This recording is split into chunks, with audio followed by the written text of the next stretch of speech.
All right, today we're going to talk about a piece of tech that, well, you've probably never heard of it, but it quietly powered a massive revolution in AI. It's a library from Facebook that taught computers to understand our language not just accurately, but at a crazy speed. Let's dive in. Okay, so let's just start with this huge question.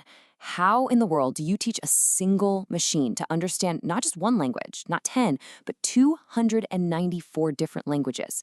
I mean, think about that. The scale is just staggering, and it's exactly the challenge a team at Facebook AI decided to take on. And a huge piece of the answer to that question is this: fastText, an open source library that became an absolutely essential tool for anyone trying to get computers to make sense of human language. Okay, so what is fastText, really? Let's break down where this thing came from and the core problems it was actually built to solve. So, this tool came out of Facebook's AI research lab, FAIR, all the way back in 2015. Under the hood, it was all C++ for pure speed.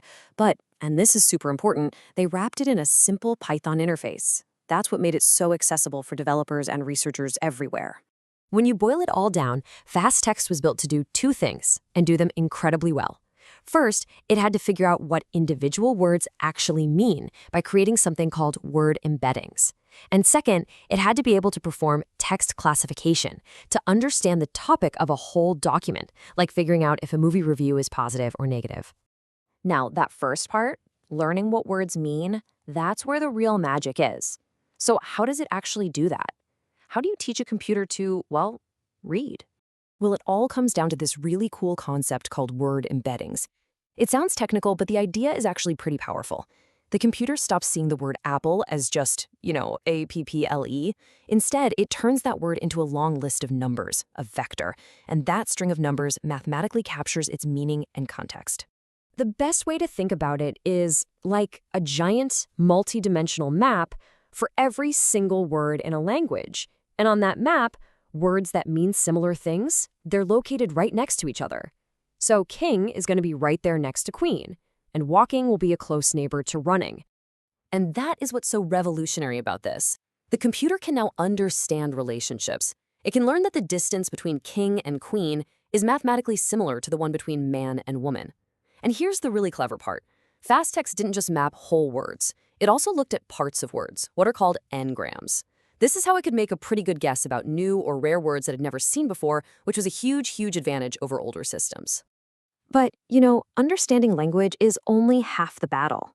What really made fastText a game changer was its ability to work at an unbelievable scale and speed. This is where the fast in fastText really, really earns its name. Let's start with this number, 294. Any guesses what that is? It's not a version number, not how many people worked on it. Nope. It's the number of languages that fastText was trained on. See, the team at Facebook didn't just hand over the code and say, good luck. They gave everyone a massive head start by releasing pre-trained models for 294 languages. This was, and I mean this, a huge deal. It meant a developer anywhere on the planet could just download a model that already understood their language and start building cool stuff right away. Okay, get ready for the next number. 1 billion.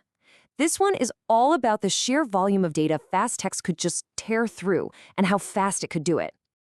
Yeah, according to an article in Inc. magazine, fastText could process 1 billion words in under 10 minutes. But here's the kicker. It could do all of that on a totally standard off-the-shelf computer. You didn't need a massive supercomputer. That right there was an engineering masterpiece that put top-tier AI into the hands of pretty much anyone. Okay, so with that much power and being so easy to use, where did fastText end up? Let's take a look at its journey and where it stands today. So this timeline kind of tells the whole story, right? It launched in 2015, got steadily better over the years, but then in 2024, the project was officially archived. Now, in the open source world, that's not a bad thing. It basically means mission accomplished, our job here is done. And really, fastText absolutely nailed its mission. It was all about democratizing powerful language AI, taking these super complex, expensive techniques and making them fast, efficient, and available to pretty much any developer out there. But listen, archived does not mean useless or obsolete, not even close. The ideas that fastText pioneered, they're everywhere. Its core principles about speed and efficiency were foundational. They've been baked into and built upon by the giant, super complex AI models that we're all using every single day. And that kind of leaves us with one final thought. The journey of fastText was a critical chapter in the story of AI. Now that its chapter is officially closed, it really makes you wonder, right? What's the next quiet, revolutionary idea being cooked up in some lab right now that's going to become the foundation for the AI we'll all be using 10 years from now?